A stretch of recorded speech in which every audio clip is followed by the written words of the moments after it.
বিএনপিকে এত আন্ডারএস্টিমেট করার সময় এখন নাই। বিএনপি ধৈর্যশীল দল, জনগণের রোষানলে পড়ার আগেই একটি সুষ্ঠু নির্বাচনের ব্যবস্থা করুন।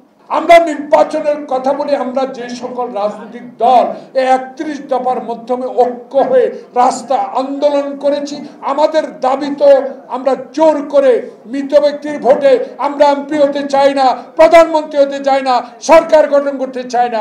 আমরা চাই ৯১ সালে শাহাবুদ্দিন যেরকম একটি নির্বাচন করে দিয়েছে, সেই নির্বাচনের মতোই একটি নির্বাচনে আমরা সরকার গঠন করতে চাই।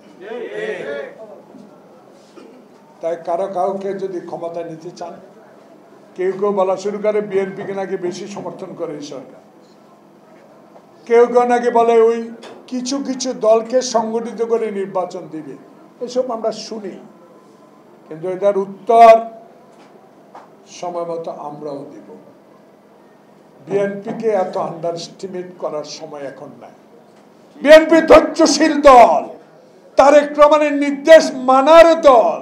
নাহলে এত অত্যাচার, এত অবিচার, এত লুটপাট, এত জেল জুলমের পরও একটা আওয়ামী লীগের কর্মীর গায়ে হাত তুলে নেয় বিএনপি।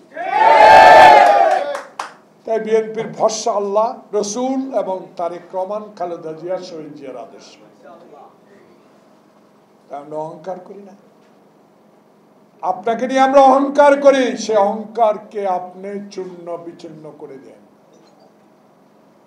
পাথরের ধাক্কা না খেলে নদীর পথও বদলায় না।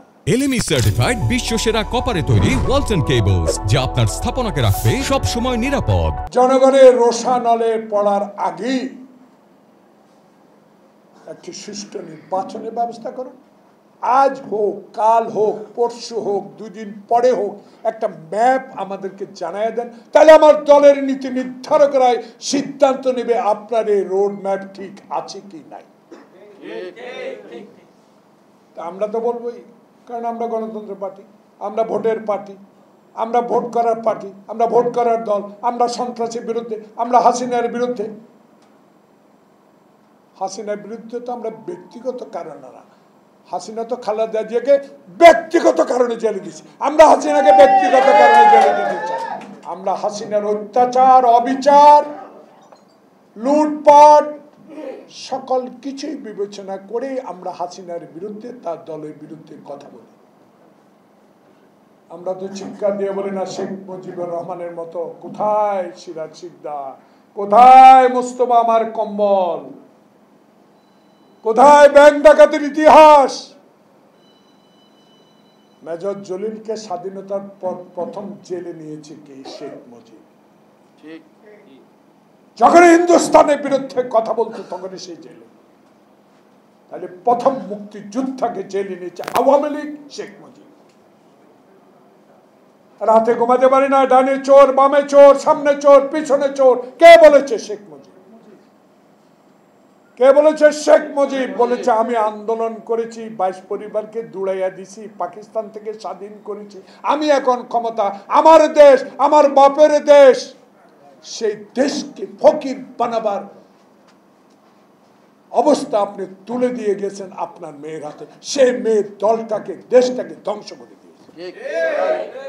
তাই আজকে ধ্বংসের হাত থেকে রক্ষা করার জন্য আল্লাহ পাক এমন একটি ব্যক্তিকে আমাদের এই সরকার, অন্তর্বর্তীকালীন সরকারে বসিয়ে দিয়েছে।